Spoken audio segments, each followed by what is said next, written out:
So again, with the 2D, 10 2D shapes made 3D, this is what you're doing. You have your 2D shape, in this case it's a heart, and now you're taking the edges that are closest to the point, okay? Just like we did before, and then parallel, parallel, parallel, parallel, okay? So now you've got your 3D form in space. Oh, I kind of draw that a little bit better. Okay, there we go. Now, let's do it again to this square here, and then I'm going to go to the harder material real quick and just do a quickie kind of review a bit. And then parallel, parallel, and then parallel, parallel. Okay, so now what do we have? We have the 3D form in space, okay? Now, next, the other thing that I taught you was to save that to something that kind of looks like this, and I'll just add more into it, okay? We learned that the first step was that we use a vanishing point, okay, with the 1-point perspective. Then we also learned that you need a vanishing point, you need a vertical, then you need and we have to remember that everything's either vertical or horizontal, and everything goes to the vanishing point, okay? So that being said, here I'm gonna go ahead and make another building, and I'll do it with a little bit of gap in between. Here's my basic line, and now I'm going to allow it to descend, so I'm going to use that vanishing point to make sure it descends, okay? But yet I'm not done yet, because I have to do the other part where it's on its plane, okay? What do I mean by on the plane? And going back into dimension, right now I gotta go horizontal and horizontal, and then now vertical, okay? So let me know if I'm off of camera too, guys, okay? So now I've got my 3D building in space along with my other buildings, okay? And if I need to add on any kind of, you could say, any kind of windows, they all have to go to that vanishing point. I know it's tedious, I know it's time consuming, and sometimes it's even mind-blowing, okay? But I'm telling you, it's like, once you get so used to it, you're gonna be doing it just as good as I am and more. So last class, I kind of talked about, you know, anything that's on this side delineates to that line, to that dot, sorry. And then on this side, everything is either horizontal or vertical, okay? Now, basically anything that's closest to the vanishing point goes to the vanishing point. Anything that's away from it usually is horizontal or vertical. Okay, we also talked about different shapes that we could do, different scenes that we could do. Let me bring up the others. Okay, we talked about these type of scenes. We even talked about this type of scene. I try to make it where I did living rooms and I did city scenes, okay, to make it easier on every group, okay? So, is there anything that you basically want to see done on the on the 1-point perspective? Anybody? I want to see shading, like how it works. That's exactly what I'm demoing today. All right, now, what I wanted to cover with my lower levels is I want to make sure that you understand this, and I want to make sure you understand it's either this or this for the lower levels, okay? You have to make that decision. Now, next stage. When you get past this, and the students that are doing the 2D shapes made 3D, you're already done. You're ready to start coloring, okay?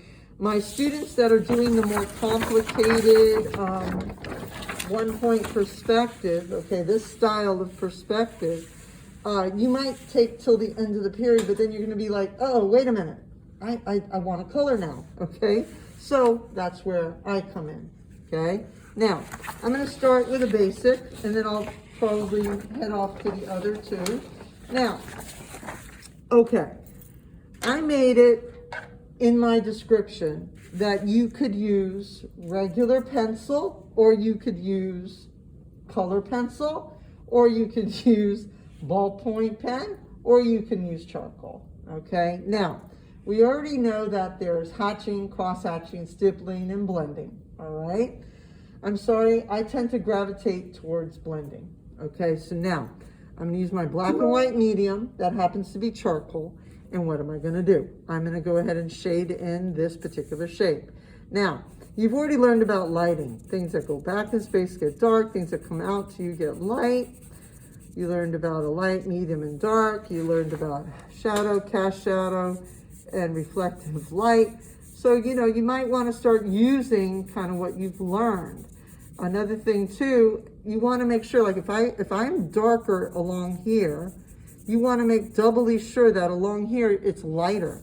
So here what I'm doing is I'm going from the light to dark, and then maybe here I'll go ahead and I'll hit it really dark along here, but then I'll fade it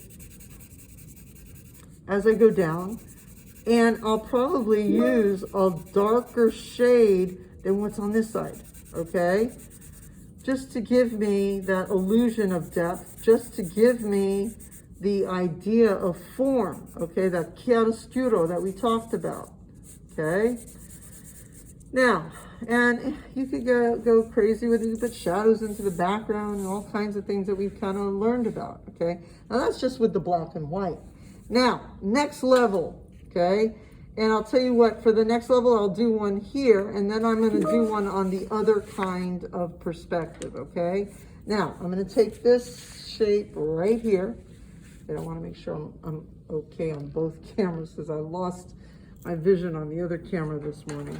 All right, so now, next step, I'm gonna go ahead and use color, okay? And according to the law, if you remember what the heck the law is, law says that if we use analogous colors, okay, to blend, that analogous colors are made in order to blend, okay? Meaning that anytime, let's say you have a orange object, by law, if you want to get darker, you could add red. If you want to get lighter, you could add yellow. Same thing goes for a purple shade. If you're working with a purple shade, then if you want to get darker, you could add blue. If you want to get lighter, you could add red, okay? So let's see if it works, right? And then the other arrangement of colors, we talked about complements. Complements are made for contrast, number one. Number two, they're also made so you can make some neutral colors. So if you want to get a brown, you could use yellow or purple, you could use the orange or blue, or you could use the red or the green, okay? Now, that's the color relationships. Now, let's get on to the practice. All right, so, basically, you take your shape. And I've taught you a few things, you know, the things that go back in space get dark, things that come out to you get light. I've taught you about cast shadow, highlights. So start, you know, performing that way, and pretend as though you're using just a regular pencil, okay? Just to start, okay? Just to start, pretend you're using a regular pencil and do your light to dark thing that you normally would do with a pencil, okay? Now, another thing, some of you might want to choose a different technique. Maybe blending is not your cup of tea. Maybe you would rather do hatching. Maybe you'd rather do cross hatching. I don't know. You make that up. It's up to you. Okay, that's the beauty about art. That's what I love so much about art. Is that I mean, there's always rules, but you can always break the rules creatively. I hate to say that, but it's true. I used to do it all the time. Because I would get bored. Now, here I'm now going in with contrast, and I'm hitting it dark, and I'm just using one shade so far, right? Now, let's see if theory is correct. I just now used a red, right? So, according to theory, what does theory say? Here's my red. If I want to get darker, I have to add purple. If I want to get lighter, I'm going to add orange, okay? So let's see if theory is right.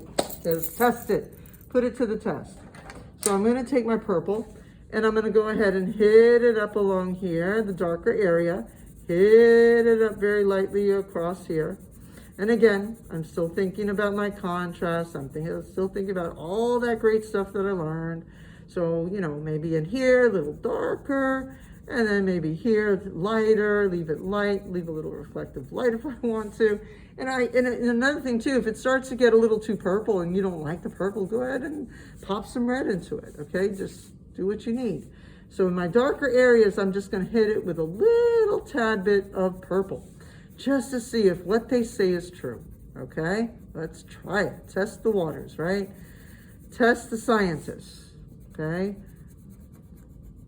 Here, I'm adding in some purple here. So, you know, clearly it's working. So according to what they say, it's actually working. Now, here in my lighter area, I'll go ahead and pop it with my orange. Because according to law, if I add my orange into my light area, it's gonna make it pop. It's gonna make it it's gonna create that volume-esque, you know, thing that I want with shade and color. So here, what I just did, I did let's break it down. I did the purple. And then from the purple, I did my red. And then from my red, I did my orange. Okay, so I added those 3 shades. Where are they on the color wheel? Lo and behold, they're next to each other. So I guess the law is correct. Now, that was with color pencil. Now, next thing, I know I got some painters in my house. Okay, so of course, I'm not gonna leave you behind. You're probably sitting there saying, oh, but how do you do with paint? How do you do with paint, right? Okay, so here we go. Now forgive me, my paintbrush somehow got a little too kinked up with paint. And I'll tell you what, for you guys, I'll go ahead and use this here, okay? Why not, right?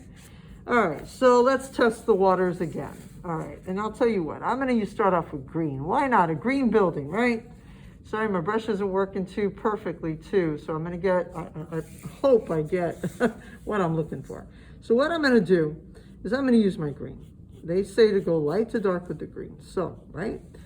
So let me just start off with doing my green from light to dark. And unfortunately, I don't have any water, okay? But I'll go ahead and I'll do it in a way where, okay, this will be my dark side, let's say, all right?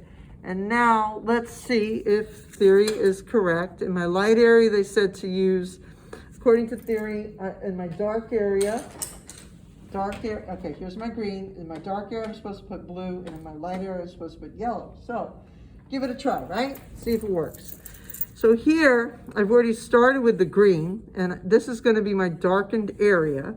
So I'm gonna go ahead and pop a little blue into it, and let's just see if what they say is true, okay? So I'm gonna hit it up while it's wet. Oh, am I using the technique called wet and wet? Ah, I think I am. Oh my goodness.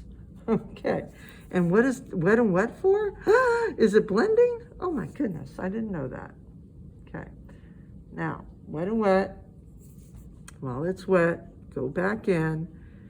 And you might get, it might be brushy, and that's okay. It's supposed to be paint. Sometimes you can let the paintbrush show. Sometimes maybe, you know, some of you are a little bit more refined and you don't want that paintbrush showing. That's okay. Do what you need to do, okay?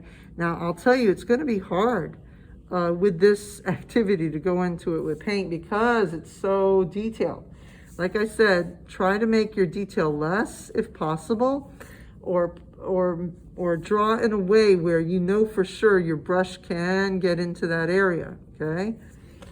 Now, I'm thinking about the law. Law said if I want to get lighter, I'm going to add my yellow. So that's why I'm adding my yellow. And forgive me, I'm not washing off my brush in between. That is a bad thing, but I'm doing it anyway.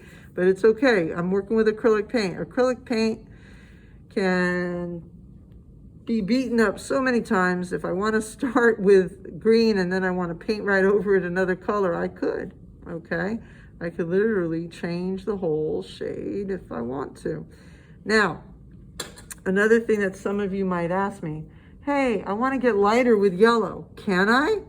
Well, unfortunately, inside the color wheel, I hate to tell you, but yellow is the lightest shade. but can you go ahead and hit it with maybe white?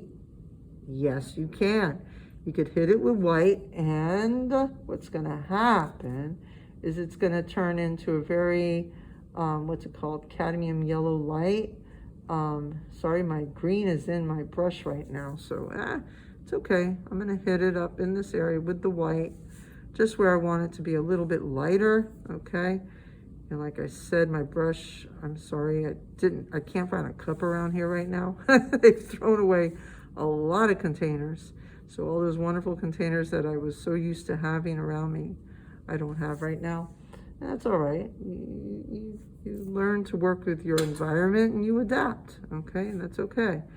We're all adapting right now due to Corona, our wonderful Corona. All right, so now what I just did is I used the law, okay? I went ahead for my darker area, I popped in some blue, I did my green, and then in here I went from like a yellow to a dark yellow to a light yellow, or you could say a green yellow all the way up to a yellow, okay?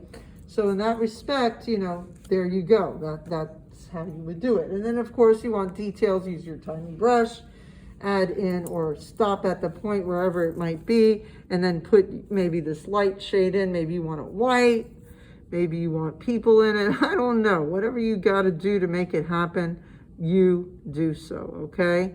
Now, did that make sense for my students? Hello, hello. Did that make sense? All right. So at this time, my ladies and gentlemen, you are worried about your positive space only right now. Don't worry about the negative yet, okay? If you feel that you want to get into the negative space, go ahead and do so. But I would say for my students with just the shapes, don't go into the negative space yet, okay? I would like to instruct you a little bit further, and I'll do that next class. Now, are there any questions with what you're doing today? Like I said, the drawing should get done. If you're doing the more complicated version, the drawing should get done, I'd say, by today. And I'd say by the last few minutes of the period, you'll probably start getting into your paint or into your drawing or into whatever it might be, the medium that you're supposed to use. Please read teams, okay? I don't know how many times I have to say that. Read teams and make sure that you're reading the lesson for your group, okay? Any questions from anybody? Any questions from anybody? And who? Yeah, Miss Shape. Yes. Can I email what I have so far, and can you help me? Yes, definitely.